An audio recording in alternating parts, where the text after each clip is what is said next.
is Lisa Lene with Meet the Candidates, and I'm here with our current mayor, Kenneth Gulley. Thank you Good so much for afternoon. being here. Thank Thank you. you. Awesome. So we're going to jump right into the questions. We have about 16 questions that we're going to ask our mayor, and we're going to start here. Tell me about yourself, your education, your family, your job. Well, I'm a native of Falkland, Alabama. That's in Greene County. Population about 600. After I finished high school, I decided to pursue my education at Alabama A&M University. Okay. Bulldogs. Go Bulldogs. I majored in business management. I'm a 1993 graduate of Alabama A&M. And that's where I met my wife, Yvonne Whiteley Gulley.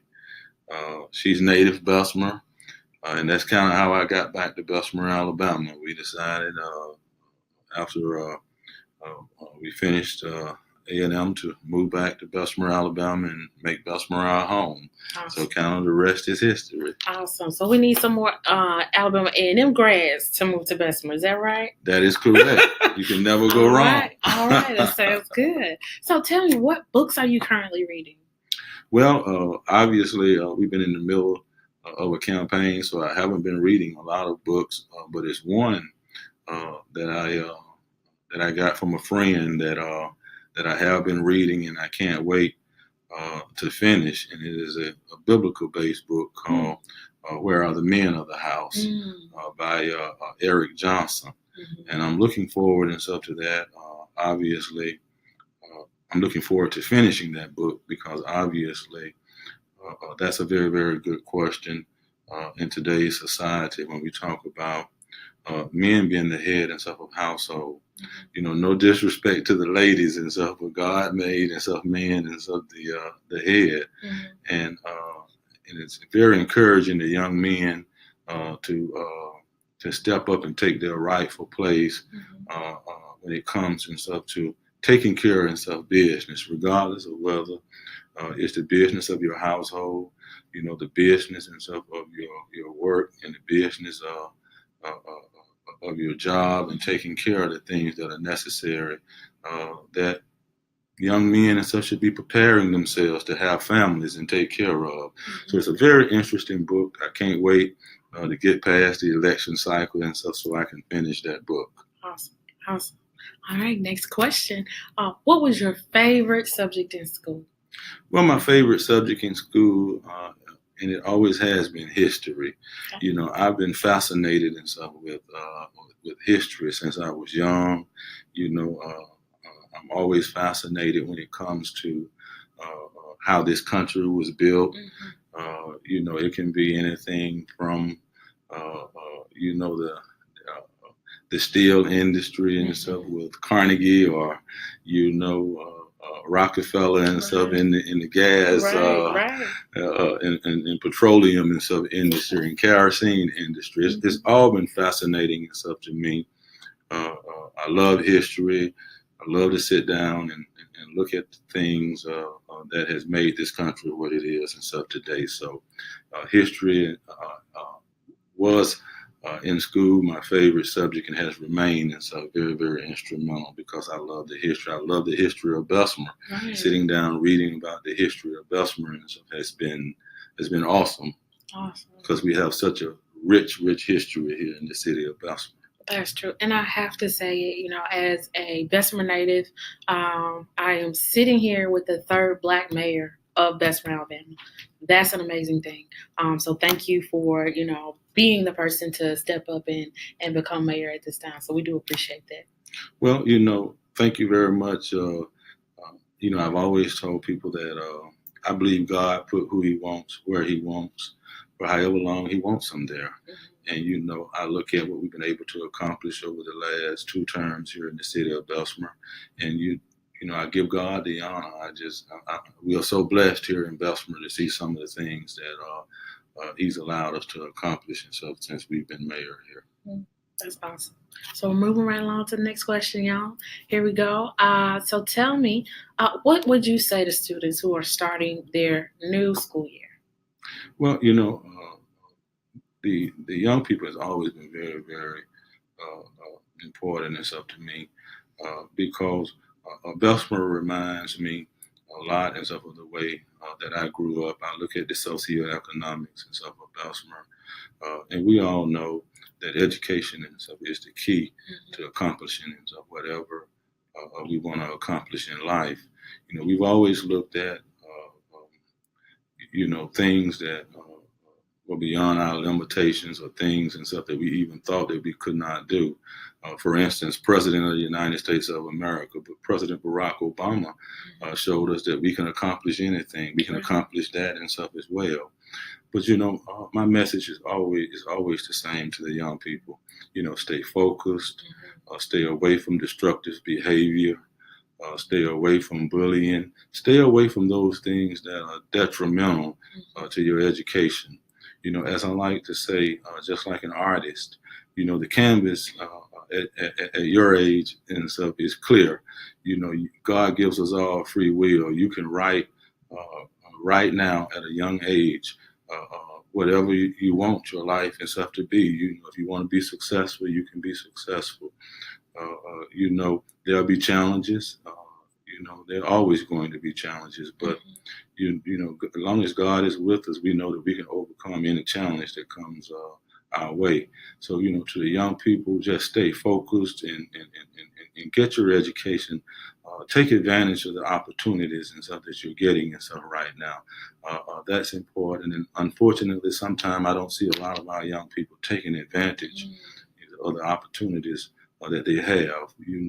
If it's difficult or your circumstances are tough, then rise above your circumstances. Don't use your circumstances as an excuse not to be productive in life, because whatever your circumstances are, with the help of the good Lord, you can rise above those and be successful. That's right. I always get good mentors. As a Bessemer native and as a high school student, I had a number of opportunities of doing things within school. But when I talked to my mentors, who are my teachers, I was able to have even more. So it's really hard to do things by yourself. But if you have some good people who are trying to keep you away from those destructive behaviors and actually mentor you to do something beneficial, then you'll be all the better. So definitely reach out to the good. And that is correct. I've had the opportunity to go to A&M and stuff with a lot of individuals and stuff from right here in Bessemer, Alabama. I've become friends with a lot of people from Bessemer, and there is a lot of great people who have graduated from Just Lanier High School and J.S. Abrams and stuff, and gone on to do great things in this country and in this city and in this state. And so when it comes to our young people, fall back on some of those individuals and look at the success that some of those people who started right here where you started and stuff has been able to excel and go on and do great things. That's true. Thank you so much. We'll have more in just a moment.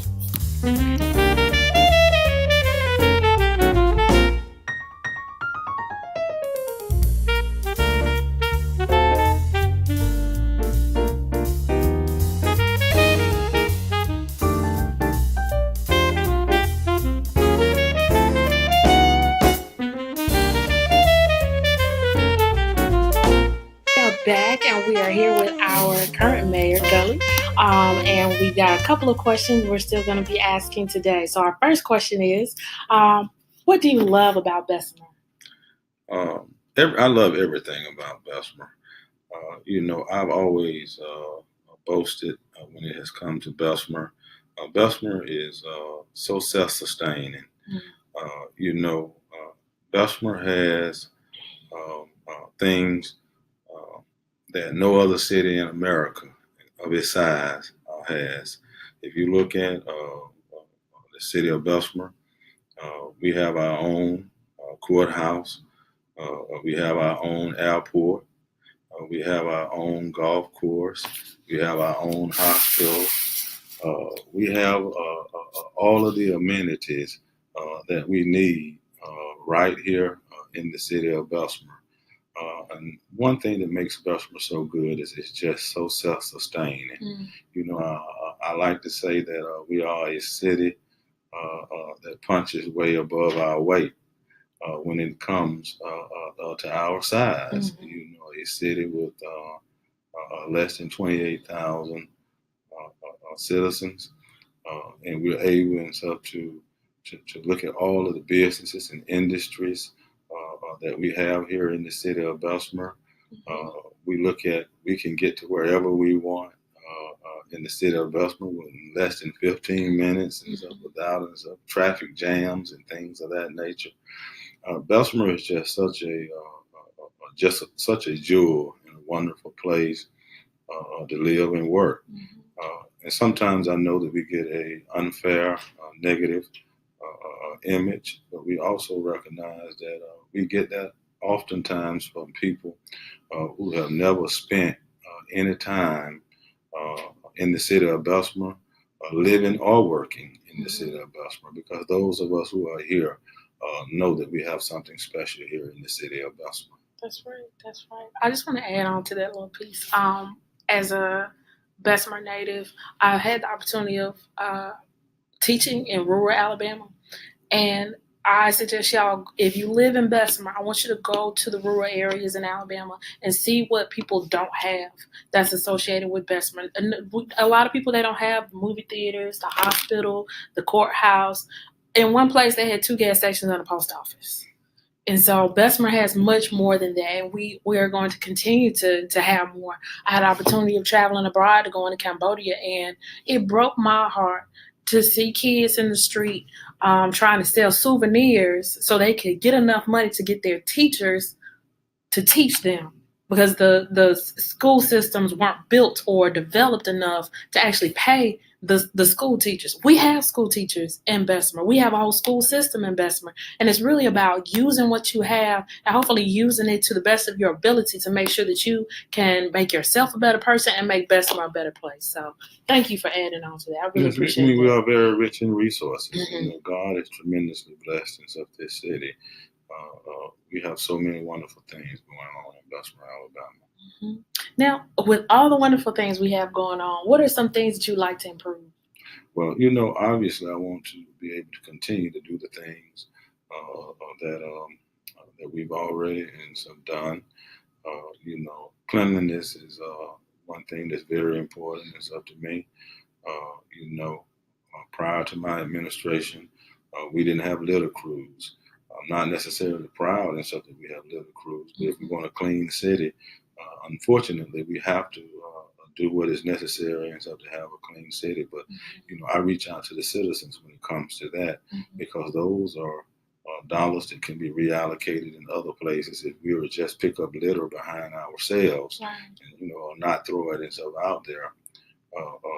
But I just look around and see all of the wonderful things that has happened in Bessemer over the last 8 years. Bessemer's 131 years old. We just got our first youth and senior recreation facility. We have a new city hall and stuff facility here, a new golf clubhouse, a new recycling center. You know, we want to be able to continue to pave. We've done $20 million worth of paving here in the city of Bessemer over the last 8 years. $4 million of that came from local funds. The other $16 million came from federal and state funds, being able to go out and leverage what we have when it has come to the TAP program and A-TRIP programs, and use those dollars, state and federal, to make our city better. We look at public safety is very important and stuff to us. We look at having more police officers out on the street than at any other time in Bessemer's history. You know, all our patrol officers are equipped with all the latest equipment. You know, they all have body cameras and stuff for the citizen safety as well as their own. We have a fire department that's one of the best in the country. One of the best in the country. It has an ISO rating of a 1, one of the first cities in the state of Alabama to have that distinction. You know, and the list goes on and on. We look at what we've been able to do when it has come to our employees. We've invested in our employees. We've been able to give raises 6 of the last 8 years. that I've been here, and give all our departments the necessary equipment that they have needed to do their jobs. When we look at the street and sanitation department, and we've been able to buy 5 new trash trucks and 4 new garbage trucks. Wow. It's been astronomical what we've been able to accomplish here in the city of Bessemer. So we know that God is just blessing this city immensely, and we're just thankful and so for Him for allowing us to be the vessel by which He's been able to bless and stuff this city. That's awesome. Thank you so much. So definitely working on, not only did you work on a number of different things, but you've also told us, what you're planning to improve as well. So I appreciate that. Now, well, and one other thing, thank you. You go right ahead. one other thing, we recognize that there are many challenges in the city. When we're talking about a city that's 131 years old, we've torn down over 500 dilapidated structures. But not only that, we're trying to partner with organizations such as Habitat for Humanity, as well as private developers to repurpose some of those lots that we're tearing houses down on. We talk about renovation of homes, and I would love to renovate some homes, but we also have to recognize that some homes, some houses that we're talking about now are those that are beyond renovation, and sometimes you have to tear down in order to build up, and that's what we're doing, and that's what we're committed to doing here in the city of Bessemer, and so we're doing the things that are necessary to make this city the best that she can be. That's right. I am writing this down because I need to save this for my notes. Sometimes you have to tear down to build up. That's a word right there. So I appreciate that. Sometimes you have to tear down to build up. A lot of people don't understand that. You might have something old that's in place and it may not be working, but if you know you need something new, find a way of tearing down what's old and doesn't work anymore to build up something new. So I appreciate that. I had to write it down, y'all. Had to write it down. All right, we're moving right along to the next question. So, of course, we know you are mayor and you are running for mayor. What are some major responsibilities connected to that position? Well, anytime you are the leader and so over a city the size of Bessemer, with right at 28,000 citizens and 650 employees, you're gonna be forever having some kind of challenges that you're going to have to deal with, and so. But to me, what you do as a leader is that you learn how to be fair. You let your yays be your yays and your nays be your nays. You have to know that you're not going to be able to satisfy everyone. But as long as you can look yourself in the mirror at the end of the day, and know that you've done the best that you can, and so to make sure that you've been fair and so to employees, and you've been fair to the citizens of this city. That's all that you can do, is do the things that are necessary to invest in your city and invest in your citizens, and let them know that you are concerned. And I think any leader, as long as you have a heart for the people, you'll do well, regardless of whether it's the president of the United States, the governor,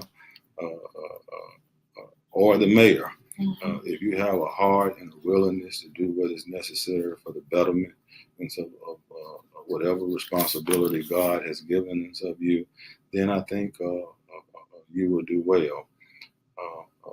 I'm so thankful, and I recognize that so few people get the opportunity to sit where I've sat. I've sat in the last 8 years. And so, but I also recognize that God gives us free will.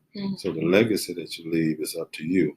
That's right. And I've always been that type of person that if I'm going to take on a responsibility, that I'm going to do the best that I can to make sure that I do what is necessary to make the situation better than when I walk through the door.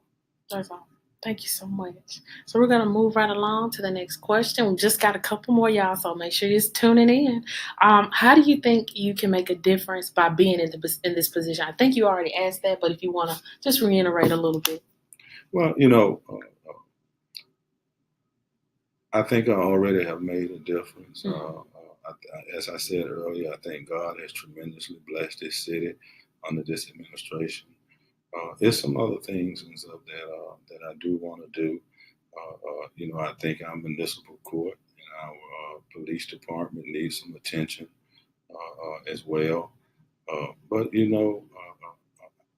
as I stated, I think that as long as you have a heart for the people to do what is necessary, then God Himself will bless this city. And we look at so many other things and stuff that we just want to be able to continue and stuff to do to make Bessemer what we know that she can be. Bessemer deserves and so much more than what I have seen her get in the past, and that has been my commitment. And so that we know that when it comes to tax dollars, when you're cleaning up and you get fire and police protection and all of those things. But what has been important to me is reinvesting back in Bessemer with tangible things that the taxpayers and stuff can see, like a city hall facility or like a youth and senior recreational facility, and golf course. Those are things and so that are quality of life things that I think has lacked in the city of Bessemer that we are so proud and so to see that God has blessed us with over the last 8 years. And I tell people a lot of times, in order and so to truly appreciate where we are now, you have to know where we came from. And looking back in retrospect, 8 years ago, when we sit there and contemplated whether to file bankruptcy and stuff or not, and I decided not to do that, God has blessed us for that decision. And we just want to go forward and do and so what is best for this city. Right. Thank you for sharing that. Now, of course, we've talked about the position. Now let's move it a little bit back to the personal side. So, how has your decision to be mayor and continue to run for mayor impacted your family? Well, anytime you take on the responsibility, on any level of government, it's not been easy. I'll be honest and stuff. I'll be honest that my wife does not like politics, and in politics and stuff, it's cruel. But what we have to do is stay focused, not listening to a lot of the rhetoric. Know that we're doing what God intends for us to do, or the path, follow the path that He has laid for our life, and let the rhetoric be whatever it is, because we know that oftentimes when we're in politics, we know that we're going to get that. A lot of people make a lot of comments, unsubstantiated comments. They fail to realize sometimes we can pretend that it doesn't bother us, but we're human just like everybody else. We may not allow people to see that it bothers us, but we know that it does, because we all have families. We all have extended families. We got children, a mother, sisters and brothers, and in-laws, and and stuff. So when people make those comments, and so they are hurtful because they're unsubstantiated. So you just have to stay focused, stay prayerful, and continue to do the things that are necessary, because that you are doing and so what God and so has ordained you to do for this particular point in your life. And and I always it's always been my motto that if God has a work for you to do, you don't have to destroy another man in order for God to elevate you to where He wants you and stuff to be. As I said earlier, God put who He wants, where He wants, for however long He wants them there. Right. And you don't have to try and destroy a person in order for God and stuff to put you where He wants you. Right. That is so So true. I'm just getting words. I've already written down a couple of things. I don't want to keep stopping and writing things down, but I'm gonna have to commit that to memory. And one of my favorite things my mom says is sometimes you will find people in your life who will be lessons and some people will be blessings. So you can decide if you want to be somebody's lesson or somebody's blessing. I always want to be the positive person walking into a situation, always building something up for the community. So that's right along what you said. So I really appreciate that. Thank you. All right, we're going down to the last little bit of questions we have. What are your plans for election night? Oh well, I left that to the campaign Okay. to put together a nice election night celebration. I'm a worker. I don't get it. So I don't do a whole lot of partying. I'm just looking forward to uh, getting past August the 28th. As I tell and stuff, people go out and exercise your right and stuff to vote. Uh, you know, Obviously, I ask you for your support of Mayor Gulley and stuff, but I do recognize and stuff that we don't get in stuff everybody, but you do go out and exercise your right and stuff to vote because so many people have given so much up to their lives for the right and the opportunity and stuff for us as African Americans to go to the polls and stuff and vote. Mm-hmm. So I don't worry about and stuff the election celebration and all of those things that go with that. I just look forward and stuff to getting past all and stuff of the election untruths and rhetoric, and so we can start to heal as a city and move forward and do the things that are necessary to move this city forward. That sounds good. Thank you for that. Now we've got three more questions. Have you already planned your acceptance and concession speeches? Well, I think so. Every candidate that has ever run for office, you take nothing for granted. We will always go in with obviously the possibility of winning. We work hard. We've done the work. We've done the things that are necessary, and we want people to go out and see what we've done. We think the citizens have seen what we've done here in this city. We've canvassed the city. We've walked door to door, and the response has been awesome out there. And we thank the citizens because we know that they can see. But we also know that I'm not presumptuous enough to think that that I can't be defeated either. Right. And so I do think that on election night you do have two speeches. Now I'll be honest with you, I practiced the acceptance one a whole lot more than I practiced the one that deals with concession. But I think any politician has to do that. And has to be prepared and stuff for whatever and stuff the end of the night, whatever the results of the election and stuff bring. We're no different, So we look forward to a night of celebration because we do want to move this city forward. But if God chooses to send it in a different direction, we have to accept whatever His will is as well. That's true. So if you are elected, will you work on reaching out to your opponents? Well, I will be honest with you. That would be very, very difficult because I've always been a person who feels like I can work and stuff with anyone.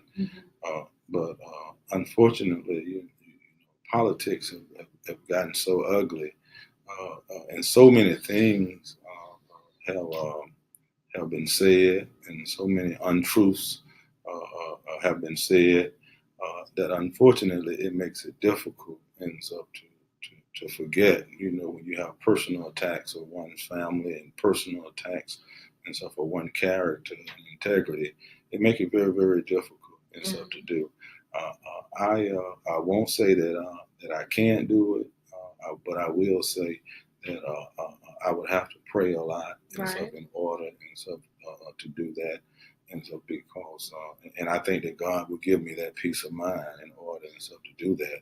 But right now, it would be very, very difficult and stuff to do because of some of the things that I think has been so unfair in this election. I definitely understand that. And from a citizen's perspective, just a regular human being, when you are in the process of getting something or you want to get something, I think it's important to think through, is this thing more important than the relationships you have with the people in this community? And paying attention to how you want to live your life and associate your name. Because I've heard a lot of things during this campaign and from various people. I'll get emails, I'll get phone calls. They're like, you need to know the truth. And I'm just like, okay, well, now you're associated with that statement, or now you're associated with being messy, or you're associated with being, that kind of person. You got to really think about your own personal reputation before you decide to mar somebody else's. Well, so I think that's and important. You also have to realize, this as well, that a lot of comments are made and so are just unsubstantiated and so comments. As I said through this interview, you don't have to do that. If God wants to put you somewhere, He'll put you there. But if you notice and you look back and stuff in retrospect, when it has come to this election, no one can say that they've ever seen me attack either one of my opponents personally. I've not said anything concerning either one of my opponents, because I do truly believe in what I say, that you don't have to tear another man down for God to elevate you. So, I really wish that I was given the same courtesy and consideration, but no one can say that they have seen anything negative that I've said concerning either one of my opponents. I think that's important. So on that note, we got our last question. I think it's important because it's kind of tying in with the previous one. But if you're not elected, will you work on reaching out to your opponents, especially since you have that institutional knowledge of being mayor? Well, I think that would be a question better posed to one of my opponents. I love Bessemer, and so if I were not, and if I were not elected, and somebody reached out to me, then yes, I would give you the benefit of my knowledge when it has come to certain things. But one thing that I've recognized, unfortunately, is that most individuals would not reach out and stuff and ask and stuff for that, unfortunately. But if you love Bessemer and you love and stuff the city in which I've led for the last 8 years, why would I not want to see it and stuff progress? I've worked too hard, not to want to see the city move forward and progress, regardless of whether, I'm here or not. One day I won't be here. And so I want whomever that comes along after me to pick up the baton and go even farther. And so I'm always willing and stuff to help and stuff to do anything that is necessary to move this city forward. Well, on that note, I want to remind everybody that Election Day is August 28th in the city of Bessemer. Please make sure that you become more informed, learning about your, of course, polling location. So please make sure you know about that. And of course, this is Lisa Lene with Meet the Candidates. This is our interview with Mayor Kenneth Gulley, and thank you so much for your time. Thank you. All right, y'all. Thanks, citizens of this city. Thank you. Have a great day. Bye.